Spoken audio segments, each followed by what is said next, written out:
లక్షలాది మందికి మన తెలుగు మ్యాట్రిమోనీ ద్వారా వివాహాలు జరిగాయి. తెలుగు వారి నంబర్ 1 చాయిస్ తెలుగు మ్యాట్రిమోనీ. బంగాళాఖాతంలో అల్పపీడనం ఏర్పడింది. తెలుగు రాష్ట్రాల్లో 3 రోజుల పాటు భారీ వర్షాలు కురిసే అవకాశం ఉంది. ఏపీ, తెలంగాణలోని పలు జిల్లాల్లో మోస్తరు నుంచి భారీ వర్షాలు పడే ఛాన్స్ ఉందని వాతావరణ శాఖ తెలిపింది. వాయువ్య బంగాళాఖాతంలో అల్పపీడనం ఏర్పడింది. రాబోయే 3 రోజులు ఏపీ, తెలంగాణలోని పలు జిల్లాల్లో మోస్తరు నుంచి భారీ వర్షాలు కురిసే అవకాశం ఉంది. అల్పపీడన ప్రభావంతో ఏపీలోని ఉత్తర కోస్తా జిల్లాల్లో భారీ వర్షాలతో పాటు కోస్తా జిల్లాల్లో విస్తారంగా వర్షాలు కురిసే అవకాశం ఉందని విశాఖ వాతావరణ కేంద్రం తెలిపింది.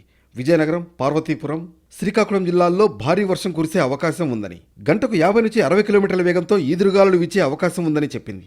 అల్పపీడనంతో పాటు మరో ద్రోణి విస్తరించి ఉందని, ఈ ప్రభావంతో రాబోయే 3 రోజుల పాటు విస్తారంగా వర్షాలు కురిసే అవకాశం ఉందని తెలిపింది. ఇక తెలంగాణలోనూ రాబోయే 3 రోజుల పాటు వర్షాలు కురుస్తాయి.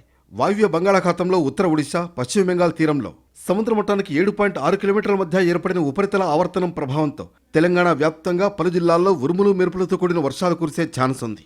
గంటకు 30 నుంచి 40 కిలోమీటర్ల వేగంతో ఈదురుగాలులతో కూడిన మోస్తరు వర్షాలు కురిసే అవకాశం ఉన్నట్లు వాతావరణ శాఖ తెలిపింది. తెలంగాణలో ఇప్పటికే కొన్ని ప్రాంతాల్లో వర్షం కురిసింది. హైదరాబాద్లోని పలు ప్రాంతాల్లో చిరుజల్లులు పడ్డాయి. కూకట్పల్లి, నిజాంపేట ఏరియాల్లో భారీ వర్షం కురిసింది.